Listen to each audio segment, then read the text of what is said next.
नचिकेता यमराज से जब तीसरा वर मांग रहे हैं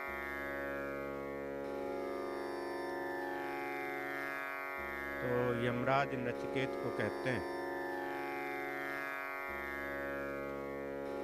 तुम उस वर को मांग करके क्या करोगे? और कोई वरदान मुझसे मांग लो। 100 वर्ष तक जीने वाले पुत्र और पौत्र, अधिक संपत्ति और वैभव, पृथ्वी का शासन और राज्य मैं तुम्हें दे सकता हूं। अब यहां पर प्रश्न है कि यमराज नचिकेत को ऐसा क्यों कह रहे थे? कि यमराज देख रहे हैं क्या यह किसी लालच में फंस सकता है? यदि प्रलोभन में, लालच में यह फंस जाएगा तो वह व्यक्ति आत्मज्ञान प्राप्त नहीं कर सकता, आत्मा के विषय में नहीं जान। भगवान श्री कृष्ण गीता में अर्जुन को समझाते थे, अर्जुन, जो आत्मज्ञानी पुरुष है वह संसार के काम तो करता है परंतु अपने आत्मा में ही रत रहता है, मग्न रहता है। तो इसलिए यमराज ने नचिकेत को खूब लोभ दिया, लालच दिया। धन, वैभव, संपदा, लक्ष्मी, आयु, कुछ भी मांग। यमराज जानते थे यदि कुछ यह मांग लेगा तो समझो यह संसार के ही इर्द गिर्द घूमने वाला व्यक्ति है। यदि इनको नहीं मांगेगा, ठुकरा देगा, तो आत्मा का ज्ञान इसे मैं दे दूंगा। क्यों? पात्र की परीक्षा पहले करनी चाहिए। यदि किसी व्यक्ति को उसमें रुचि ना हो और आप उससे समझाना चाहें या बतलाना चाहें, थोड़ी देर के लिए वह बैठेगा, बाद में उसमें अपना योगदान नहीं करेगा, इंटरेस्ट नहीं लेगा। इसलिए यमराज उसको अच्छी तरह से देख रहे हैं कि यह आत्मा के विषय में जो पूछ रहा है वह समझ पाएगा या नहीं समझ पाएगा, उसका ये अधिकारी है या नहीं है, यह तो इसको देखना चाहिए। पिछले हफ्ते यहाँ तक हमने चर्चा की थी। आज 25वां मंत्र है कठोपनिषद का, 68 पेज से। और भी लालच दे रहे हैं। ये कामा दुर्लभा मर्त्यलोके सर्वान् कामाश्च छन्दसः पार्थयस्वः इमा रामः सरथः सतूर्यः नाहि दिशा लभ्यनीयः मनुष्यः आभिमत्प्रत्ताभि परिचार्यस्वः नचिकेतो मरणं मानुप्राच्ये। यमराज कहते हैं, हे नचिकेत, मरणम मानुप्राच्ये, जो तुमने प्रश्न किया है मरने के विषय में, मरने के बाद आत्मा का क्या होता है, आत्मा रहती है या नहीं रहती, यही प्रश्न था। कुछ लोग बोलते हैं आत्मा रहती है, कुछ लोग बोलते हैं आत्मा नहीं रहती। तो नचिकेत को यमराज कह रहे हैं, हे नचिकेत, मरणम मानुप्राच्ये, जो तुमने प्रश्न पूछा है मरने के विषय में, मरने के बाद आत्मा का क्या होता है, मानुप्राच्ये, तू है मुझसे मत पूछ। उसके बदले में मैं तुझे और भी कुछ दे सकता हूँ। जो पिछले हफ्ते हमने बतलाया वो तो दिया ही, इसके अलावा मैं तुझे और भी दे सकता हूँ। क्या क्या दे सकता हूँ? ये कामः दुर्लभा मर्त्यलोके, ये माने जो, कामा माने भोग। संसार के जितने भी जीव हैं, प्राणी हैं, चाहे वह मनुष्य है, चाहे पशु है, चाहे पक्षी है, किसमें फंसा हुआ? भोग में फंसा हुआ। ऐसा नहीं है कि मनुष्य ही भोग में रहते हैं, पशु भी भोग में रहते हैं, पक्षी भी भोग में रहते हैं। और जितना आनंद का अनुभव अपने आप को मनुष्य समझता है भोग में, उतना ही आनंद का अनुभव पक्षी भी समझता है, पशु भी समझता है, नाली में रहने वाला कीड़ा भी समझता है। यदि नाली में रहने वाला कीड़ा ना समझता होता तो वह अपने जीने की लालसा क्यों रखता, विलासा क्यों रखता? संसार में कोई भी प्राणी ऐसा नहीं है, कि कोई भी संसार की ऐसी योनि नहीं है जो अपने शरीर से प्यार न करे। चाहे वो सुअर है, चाहे कुत्ता है, चाहे मनुष्य है, चाहे पशु है, चाहे पक्षी है, कोई सभी अपने शरीर से प्यार करते। क्यों प्यार करते हैं? क्योंकि जो उससे संबंधित जो भोग हैं उसमें फंसे हुए होते हैं, उससे आगे कुछ है उनको पता ही नहीं होता। जैसे कुएं में रहने वाला मंडूक, मेंढका, कुएं में रहने वाला, उसको तालाब का कोई ज्ञान नहीं, उसको तालाब का कोई ज्ञान नहीं, क्योंकि वह तालाब के विषय में जानता ही नहीं। ऐसे ही है जो जीव जिस शरीर में है, उस शरीर से ऊपर उठने की जब तक उसे आकांक्षा नहीं होगी, अभिलाषा नहीं होगी, इच्छा नहीं होगी, चाहेगा नहीं, तब तक वह ऊपर उठ नहीं सकता। मंडूक की तरह हमारी स्थिति बनी रहेगी। हम समझेंगे यही सब कुछ जीवन। इसलिए नचिकेत को यमराज कह रहे हैं, ये कामा दुर्लभा मर्त्यलोके, मर्त्यलोके इस संसार में, जो मरने वाला यह संसार है ना, कोई जन्म ले रहा, कोई मर रहा है, इसलिए मर्त्यलोक। जहां पर प्रतिदिन जन्म होता है, जहां पर प्रतिदिन लोग मरते हैं, वह क्या है? मृत्यलोक। इस मृत्यलोक में जो कामा, इच्छा है, भोगों की जो इच्छा है, सर्वान कामाश्च छंदतः पार्थयस्व, सर्वान कामाश्च, उन समस्त भोगों को, छंदसः पार्थयस्व, इच्छा अनुसार तुम मुझसे मांगो। छंदस क्या? अपनी इच्छा से, जो स्वतंत्र होता है, कोई रोक टोक नहीं है, कुछ भी तुम मुझसे मांगो। इस संसार में, मृत्युलोक में जितने भी भोग हैं, भोगने की जितनी भी वस्तु हैं, मनुष्य जिनको भोगना चाहता है, जितने को सुख की सामग्री वह समझता है, जो तुम मुझसे मांगना चाहते हो मुझसे मांगो। पार्थयस्व, और छंदसा, स्वतंत्र होकर के, संकोच नहीं होना चाहिए। छंदसा क्या? कोई संकोच नहीं होना चाहिए। ऐसा नहीं कि तुम्हारे मन में कोई संकोच रह जाए, मैंने तो यह मांगना था, भाई मांगा नहीं। इसलिए कहते छंदतः, स्वतंत्र होकर के, पार्थयस्व, जो तुम मांगना चाहते हो मुझसे मांगो। क्या क्या तुमको दे सकता हूं? और भी लालच दे रहे हैं। क्या क्या दूंगा? इमा रामः सरथा सतूर्यः, इमा रामः, यह कौन है? संसार में जितने ऋषि और मुनि हुए हैं, उनकी तपस्या को भंग करने के लिए इंद्र जो है अप्सराओं का सहारा लेते थे। किस लिए लेते थे? जो वह साधना कर रहे हैं, तपस्या कर रहे हैं, उनकी तपस्या को तोड़ने के लिए। दूसरे शब्दों में हमको समझना होगा, क्या उस व्यक्ति जो तपस्या कर रहा है, उस व्यक्ति का जो मन है इतना विशाल हो चुका है कि सामने आई हुई वस्तु पर भी वह ध्यान ना दे, या छोटा सा, उसके लिए वह परीक्षा लेते हैं।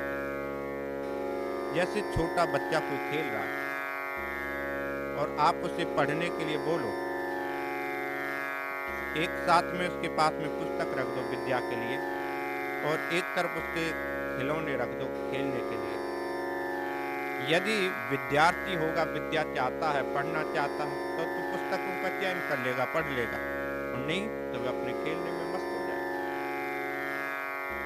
तो यह क्या है, उसकी रुचि क्या है। इसलिए क्या जो साधना कर रहे हैं ऋषि, उसकी रुचि परमात्मा के प्रति है या संसार की वासना के प्रति।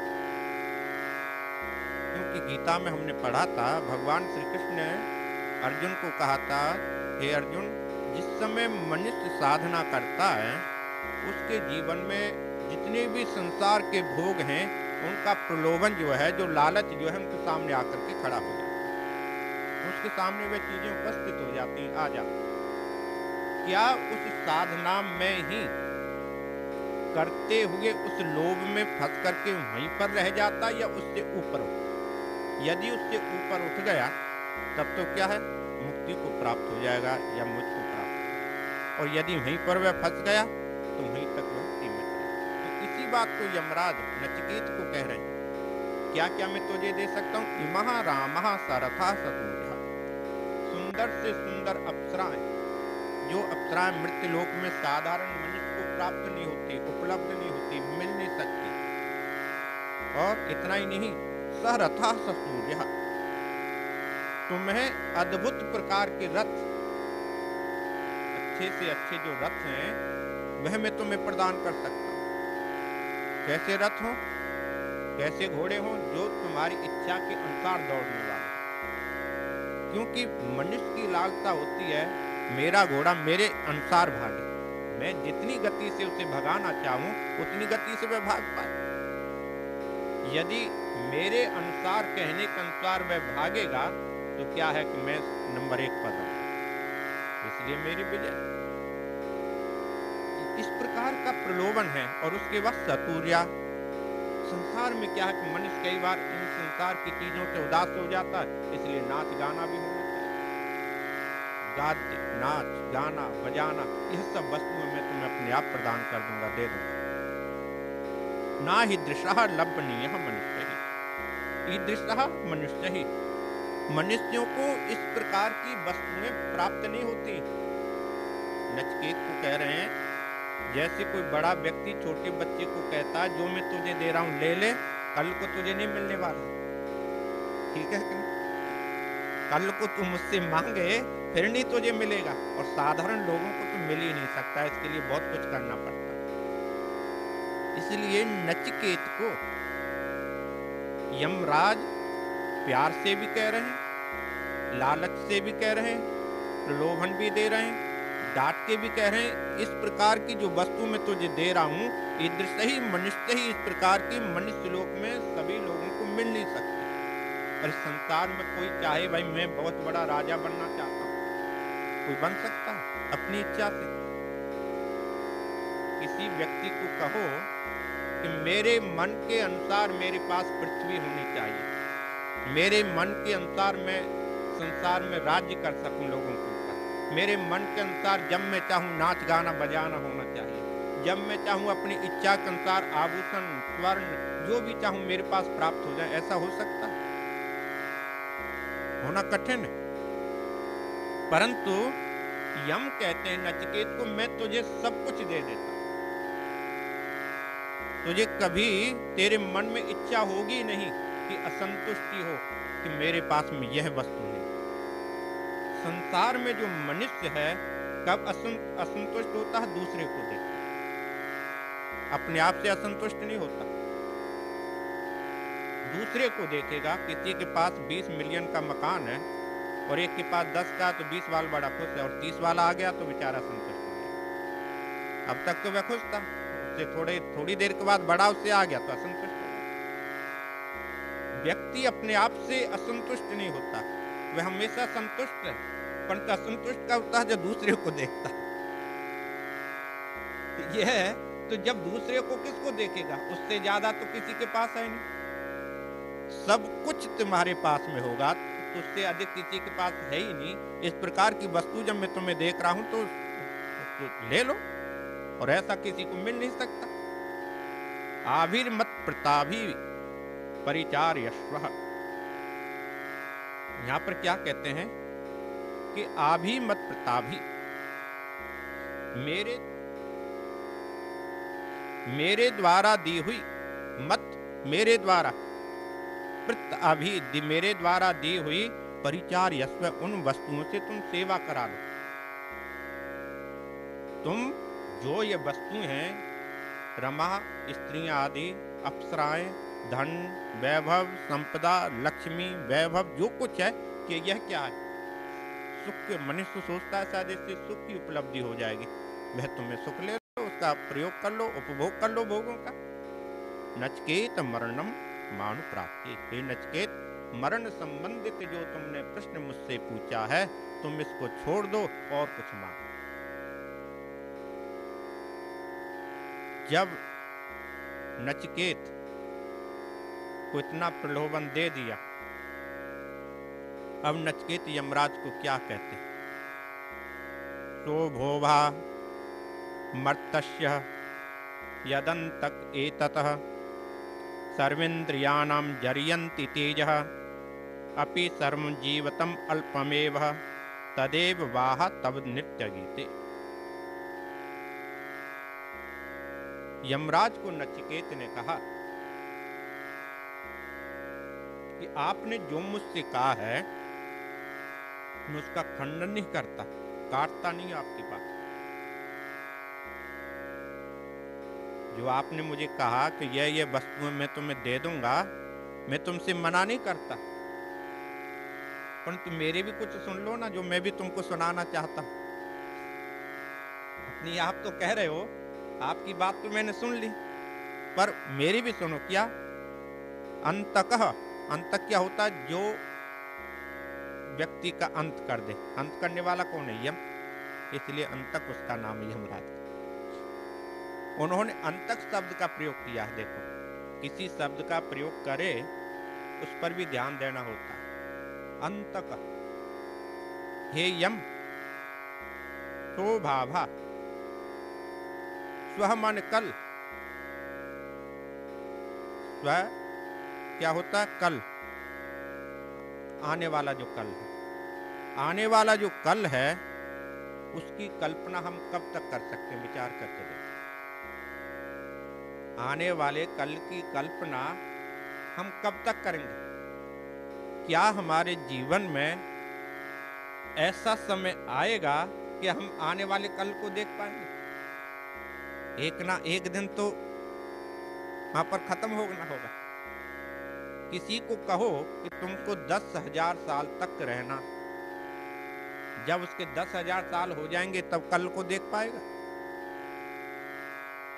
नहीं देख पाएगा। तो इसलिए यहां पर कहते हैं स्वभाभा, जो जो आने वाला कल है, स्वभाभा, वह क्षण भंग हो, निश्चित नहीं है कल आ पाएगा कि नहीं आ पाएगा। अभाव है उसका। जो चीज का अभाव होता है कोई निश्चित नहीं है। जब निश्चित नहीं है क्या है? और उसके अलावा क्या होगा? मर्तस्य सर्वेन्द्रियाणाम, मर्तस्य क्या? मनुष्य के सर्वेन्द्रियाणि, जितनी भी इंद्रियां हैं, चाहे वह मन है, चाहे हमारी बुद्धि है, चाहे शरीर है, ज्ञानेन्द्रिय है, कर्मेंद्रिय है, यह क्या होगा? जरियंती तेज। तेज क्या है? इनका प्रकाश, इनकी शक्ति जरियंती ही, जल जाती है। आज जो हम हैं, कल को ऐसी बुद्धि नहीं रह पाएगी। आज जो हम काम कर रहे हैं 5 साल के बाद इस प्रकार से नहीं कर पाएंगे। आज जितनी गति से हम दौड़ रहे हैं, 2 साल के बाद वह गति दौड़ने की हमारी कम हो जाएगी। पैर तो रहेंगे पर क्षमता कम हो जाएगी। तो इसलिए नचिकेत कह रहा यम को, जरियंती तेज सर्वेन्द्रियाणाम, जितनी भी मनुष्य की इंद्रियां हैं उनका क्या है? जरियंती, वे नीचे नीचे अपने आप जल जाते हैं, समाप्त होने लगते हैं। व्यक्ति का धर्म, व्यक्ति का ज्ञान, व्यक्ति की बुद्धि, उसकी आभा, उसका प्रकाश, उसकी सुंदरता धीरे धीरे सब क्या है, नीचे जाने लग जाता है। किसी भी मनुष्य और देवता में यही तो भेद है, और क्या भेद है? देवता आज जैसा है कल भी वैसा ही है, आज भी सुंदर है वह कल भी सुंदर है, क्योंकि वह बूढ़ा नहीं होता, कुमार अवस्था में रहता है। कुमार अवस्था जो है शरीर की सबसे अच्छी अवस्था है, क्योंकि वहां पर शरीर बिल्कुल स्वस्थ होता है, बुद्धि भी अच्छी होती है, इंद्रियां भी ठीक होती है, और धीरे धीरे फिर क्या है, जरियंती तेज, उसका जो तेज है, उसकी जो शक्ति है, उसका जो बल है, धीरे धीरे कम होता चला जाता है। तो इसलिए यम से नचिकेत कह रहे हैं, जो आपने मुझे कहा कि संसार की बहुत सी वस्तुएं मैं तुम्हें प्रदान कर दूंगा, दे दूंगा, क्या उस समय 100 साल या 200 साल रहने के बाद भी मेरी बुद्धि ऐसी रहेगी जैसी अब है? जितना आज मैं सुंदर हूं, 100 साल के बाद भी वही सुंदरता मेरी रहेगी? आयु तो तुम दे दोगे, ठीक है, रमा भी दे दोगे, भोगने के लिए भी दे दोगे, धन भी दे दोगे, कितना भी धन दे दो, अब धन का उपयोग नहीं कर पाओ तो क्या क्या काम आएगा? बतला, भोजन है, खा नहीं सकते, उस भोजन का क्या लाभ? वृद्ध व्यक्ति को पूछो क्या तुम खाना चाहते हो, तो वह यही कहेगा इच्छा तो है पर खा नहीं सकता, पेट इजाजत नहीं देता। तो इसलिए कह रहे हैं, यम से नचिकेत पूछ रहे हैं, क्या ऐसा हो पाएगा जो आप मुझे बोल रहे हो, बहुत लंबी आयु ले लो, पुत्र ले लो, पौत्र ले लो, धन ले लो, क्या उसके बाद भी ऐसा हो पाएगा? क्योंकि मैं जानता हूं आने वाले जो कल में जरियंती तेज, इंद्रियां अपने आप शिथिल पड़ जाती हैं, कमजोर हो जाती हैं। अपि सर्वम जीवितम अल्पमेव, अपि सर्वम, इसके अलावा क्या है, जीवितम अल्पमेव, कितनी भी मनुष्य की आयु क्यों ना हो, फिर भी वह क्या कहेगा, थोड़ी ही। 80 वर्ष जीने वाला व्यक्ति भी अपनी आयु को थोड़ा समझता है, 100 वर्ष जीने वाला भी अपनी आयु को थोड़ा समझता है। क्यों थोड़ा समझता है? कि भोगने की इच्छा तो बहुत है, परंतु भोग नहीं पाते। हम अपनी आयु को क्यों कम समझते हैं? कि हम संसार के और भोगों को भोगना चाहते हैं, इसलिए कम समझते हैं। हम विचार करके देखें, जितने महापुरुष हुए हैं उनकी आयु बहुत लंबी नहीं थी, थोड़े थोड़े समय के लिए आते हैं, अपना काम करके चले जाते। अब आदि शंकराचार्य हुए, कौन से 100 साल जिए थे, छोटी आयु में चले गए थे, बहुत लंबे नहीं जीते। ये लोग 40-45 साल से ऊपर नहीं जाते, अपना काम करते हैं, कर करके चले जाते। बहुत जो ज्यादा जीता है वह तो समझो एक अपने भोगों को भोग रहा बेचारा। इसलिए कहते हैं अपि सर्वम जीवितम अल्पमेव, जो आयु है तब भी क्या अल्पमेव, वह थोड़ी लगती है, उससे भी उसको संतुष्टि नहीं होती। जब संतुष्टि हो ही नहीं सकती तो क्या लाभ? और हमारे यहाँ पर जो आयु तो सभी की निश्चित है, ब्रह्मा जी की भी आयु है हमारे यहाँ पर। एक समय आता है ब्रह्मा जी को भी अपना शरीर त्यागना पड़ता है। जिस प्रकार मनुष्य 100 वर्ष तक जीता है, वैसे ही ब्रह्मा जी की भी आयु 100 वर्ष की बतलाई, और उनकी आयु हमारी आयु में फर्क है। सतयुग, त्रेता, द्वापर, कलयुग बीतेंगे, फिर उनकी एक रात होती है, फिर दिन होता है, उनकी आयु ऐसे चलती है। जैसे मनुष्य और पशुओं की भी आयु में फर्क है ना। अब कुत्तों की आयु कितने गिन होती है, हो गए 8 साल की, बताएंगे कितनी, डबल कितने गिनते हैं। ऐसे पशुओं की आयु और मनुष्यों की आयु में भेद है, ऐसे मनुष्यों की आयु और देवताओं की आयु में भेद है, देवताओं की आयु और ब्रह्मा जी की आयु में भेद है। यह तो संसार में भी तो हम देखते हैं। तो इसलिए तथे विवाह तब नृत्य गीते, तो यहां पर कहते हैं जब ऐसा ही है, आयु से संतुष्टि ही नहीं है किसी को भी, तब क्या होगा? तो मुझे इनका क्या प्रयोजन है? नाच गान, बाजा बजाना, अप्सराएं, यह सब व्यर्थ है। भगवान श्री कृष्ण गीता में अर्जुन को कह रहे थे, अर्जुन कि मनुष्य की जो इंद्रियां हैं जब भोगों को भोगती हैं उस समय तो उनको सुख का अनुभव होता है, उस समय तो उनको सुख का अनुभव होता है जिस समय भोगते हैं, परंतु बाद में फिर वह पश्चाताप करते हैं, फिर दुखी हो। गीता में भगवान श्री कृष्ण यही कहते थे, यही स्पर्जा भोगः दुख योनयः एवते। इंद्रियों से संबंधित जितने भी भोग हैं, भगवान ने कहा गीता के अंदर क्या कहा, इंद्रियों से स्पर्जा स्पर्श करने वाले, इंद्रियों से संबंधित जितने भी भोग हैं वह क्या दुखी देते हैं। उस समय तो क्षणिक सुख लगते हैं, परंतु बाद में क्या है, दुख का अनुभव होता है। इसलिए जो ज्ञानी लोग हैं, बुद्धिमान जो लोग हैं, उन इंद्रियों के सुख में क्या है, फंसते नहीं है, वह क्या है, इनसे थोड़े दूर रहते हैं। इसलिए यमराज को नचिकेत तो यही तो कह रहे हैं, आप जो मुझे देना चाहते हो वह क्या है, इंद्रियों से संबंधित सुख है, और उसमें सुख की कभी उपलब्धि हो नहीं सकती। जैसे गीता जब हम पढ़ रहे थे उस समय मैंने आपको उदाहरण दिया था, इंद्रियों का सुख का कैसा होता है, जैसे कुत्ता सूखी हड्डी को चबाता है, खूब चबाता जाएगा, उसमें कुछ नहीं होता, कोई मांस नहीं है, कुछ नहीं है, परंतु इतना वह चबाएगा कि उसके मुंह से ही क्या है, खून निकलने लगता है, और उसी का वह उस समय स्वाद लेता है, और थोड़ी देर के बाद जब उसको अनुभव होता है फिर वह दुखी होता है कि यह तो खून मेरा ही था। ठीक है, इंद्रियों का जो सुख है वैसे ही है, वह क्षणिक सुख लगता है, परंतु अधिक समय तक सुख हो नहीं सकता, वह दुख में परिवर्तित हो जाता है, बदल जाता है। इसलिए नचिकेत यम को कहते हैं कि जो सुख का नाम से आप मुझे देना चाहते हो वह वास्तविक में सुख नहीं हो सकता। क्यों? संस्पर्जा, भगवान श्री कृष्ण गीता में अर्जुन को यही तो कहते थे, इंद्रियों से संबंधित जितने भी स्पर्श करने वाले सुख हैं, हे अर्जुन, व्यक्ति को कभी भी वह शांति नहीं दे सकते।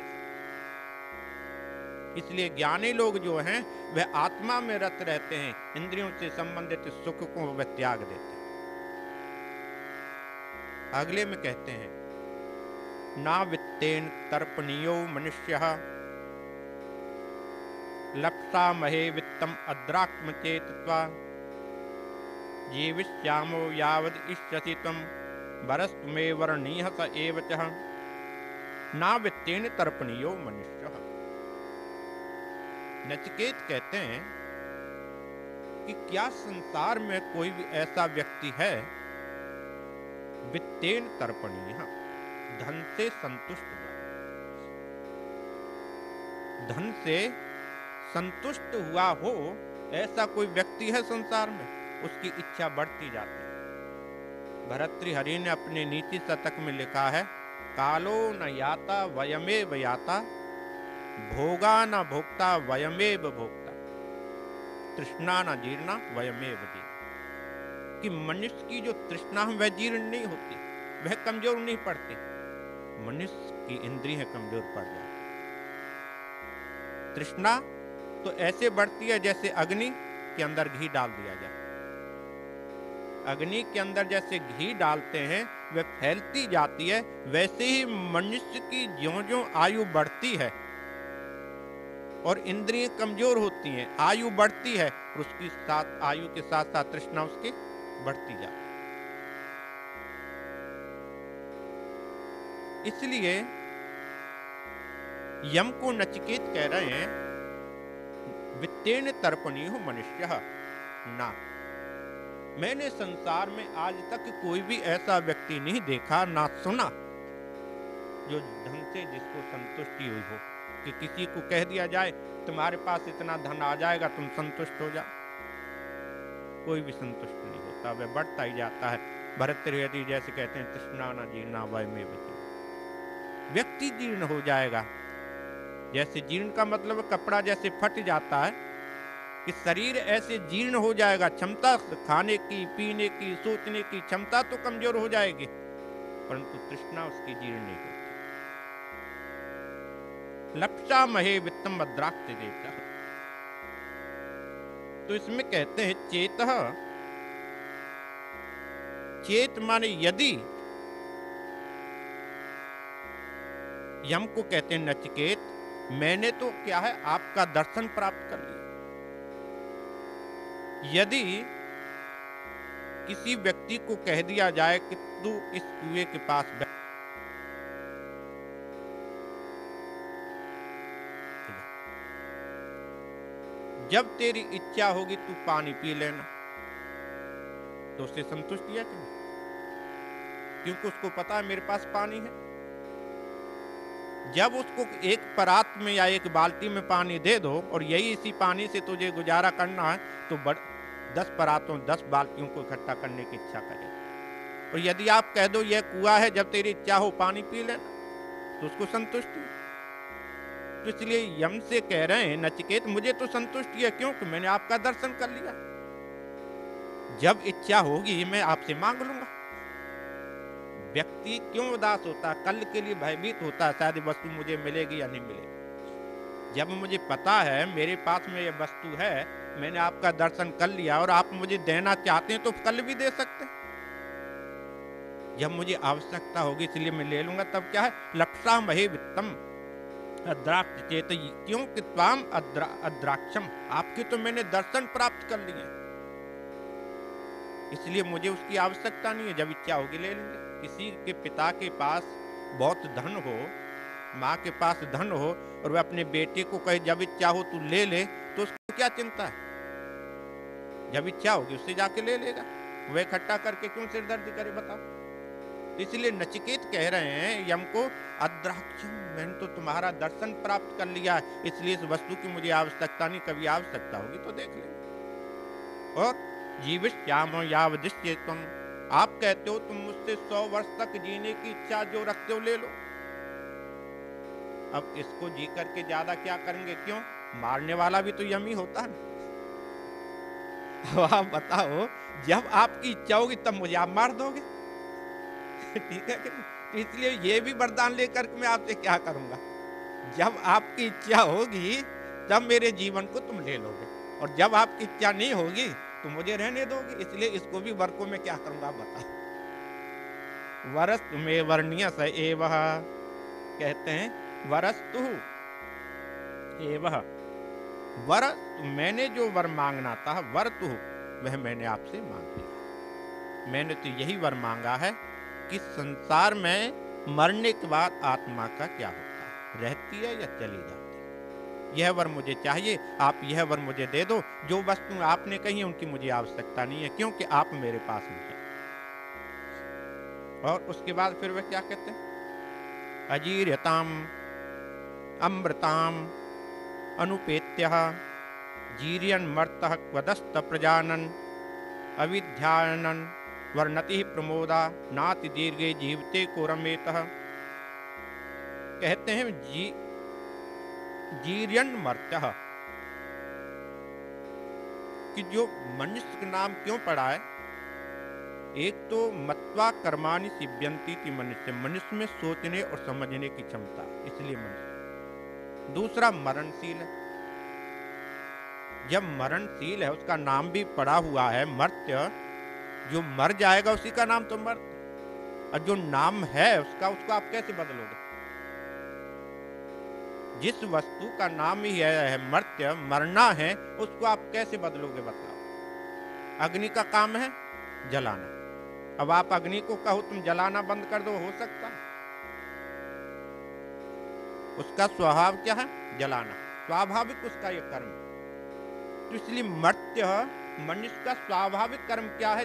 मरना। जब स्वाभाविक कर्म है आप उसको नहीं बदल सकते। मर्त्य जीर्यन, क्यों मरता है?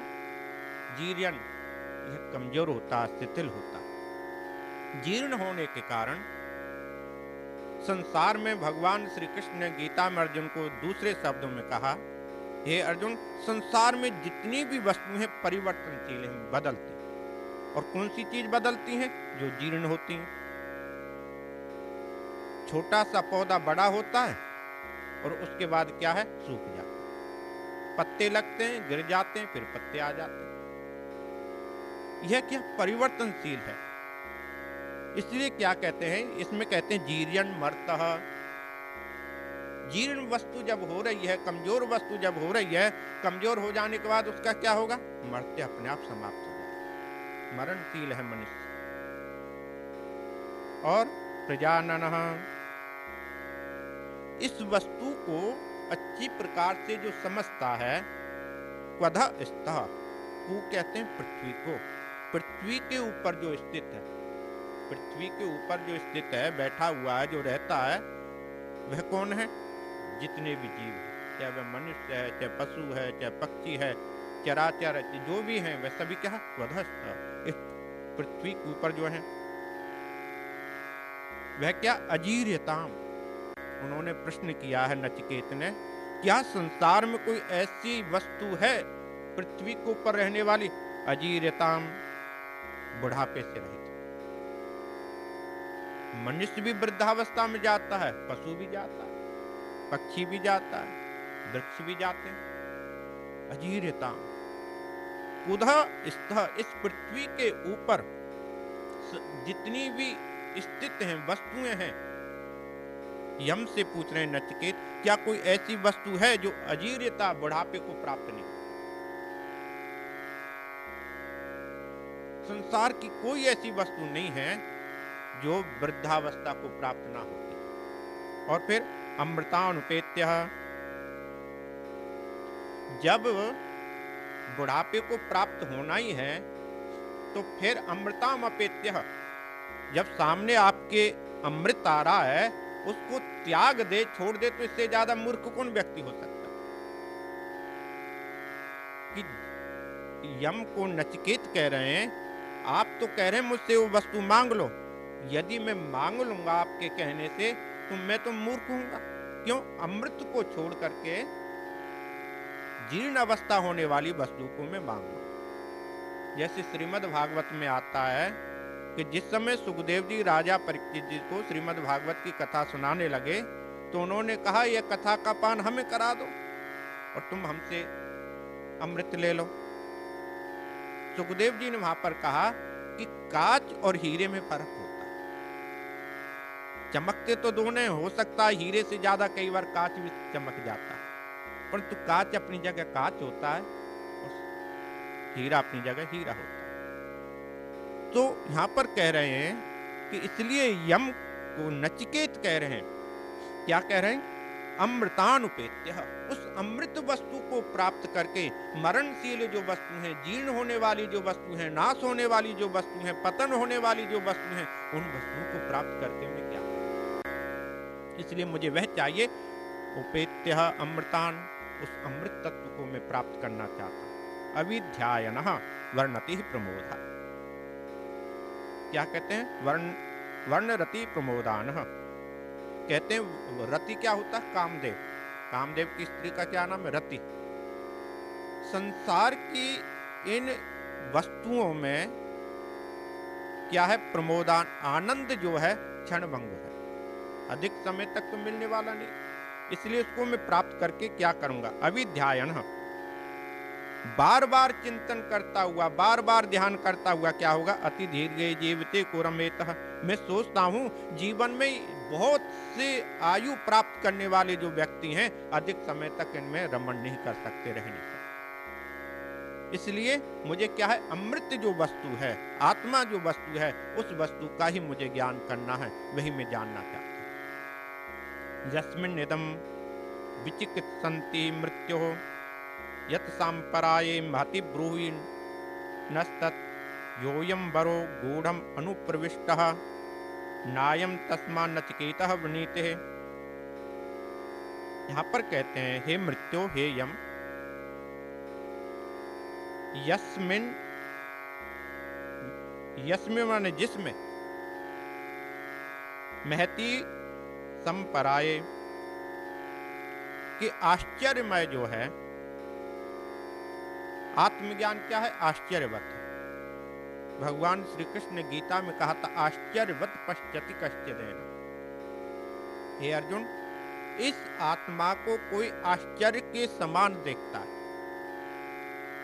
क्यों आश्चर्य के समान? क्योंकि साधारण व्यक्ति उसको समझना चाहे तब भी नहीं समझ सकता। और बुद्धिमान व्यक्ति भी समझना चाहे तब भी नहीं समझ सकता। क्यों? उसको तर्क से नहीं जाना जा सकता, उसको ज्ञान से जाना जाता है। आश्चर्यवत पश्यति कश्चन, इस आत्मा को किसी ने आश्चर्य समझा है, अचंबा है, अनोखा है, कैसे हुआ, क्या हुआ, ना जाने कितने तर्क कुतर्क दिमाग में आते रहते हैं। इसलिए यहाँ पर कह रहे हैं नचिकेत, परलोक संबंधी आत्मा का जो ज्ञान है, इदम विचिकित्सन्ते, इसमें बहुत सी विचिकित्सन्त क्या शंकाएं करते हैं, अनेक प्रकार के प्रश्न मन में पैदा होते हैं, ना जाने क्या क्या प्रश्न पैदा होते हैं। कभी बुद्धि कुछ कहती है, मन कुछ कहता है। प्रश्नों का समाधान जो है, मन के अंदर भाव पैदा होते हैं, बुद्धि उसका समाधान करती है। कई बार बुद्धि समाधान कर पाती है, उत्तर ढूंढ पाती है, कभी नहीं ढूंढ पाती, वह भी उसमें फंस के रह जाती है। अनेक प्रकार की शंकाएं, अब विचार करो, जब देवताओं के मन में हो सकती हैं तो मनुष्य के मन में कितने हो। क्यों यम ने कहा था, पहले कठोपनिषद में हमने पढ़ा था कि देवताओं के मन में भी यह संदेह हो गया था। अब जिस वस्तु को देवता भी समझने में उनको भी कठिनाई हो, तो मनुष्य को तो कितनी कठिनाई हो। इसलिए कुछ साधारण वस्तु तो है नहीं, इसको कोई बोल दे और समझ में आ जाए, ऐसा नहीं है। यह तो अनुभव की वस्तु, इसके लिए अनुभव करना पड़ता, प्रयास करना पड़ता। नायम तस्मने योयम वरह गूढ़म अनुप्रविष्ट। क्यों? क्योंकि यह बड़ा गूढ़ है, बड़ा कठिन है, यह क्लिष्ट है, कठिन है, गूढ़ है। इसको समझने के लिए क्या है? मन की एकाग्रता चाहिए, बुद्धि की विशालता चाहिए। ऐसा नहीं है कि बुद्धि किसी में ना हो तभी समझ जाएगा, बुद्धि भी तेज होनी चाहिए, मन की भी एकाग्रता होनी चाहिए। तो इसलिए यहाँ पर कहते हैं वृणीते है, नचिकेता कहते हैं कि मैं उससे मांगना चाहता हूँ। तो नचिकेत वर अत्यंत गंभीर होने के कारण दूसरा कोई तू वर मांग ले, मुझे जो तुमने बोला है इसके विषय में अब नचिकेत को यमराज किस प्रकार से आत्मा के विषय में बतलाएंगे, अब फिर अगले मंडे को करते हैं। आज अब तो पहली वल्ली यहाँ पर समाप्त हो गई कठोपनिषद की, अब दूसरी वल्ली चलेगी। दूसरी वल्ली में क्या है? ज्ञान है, आत्मा के विषय में ही बतलाएंगे।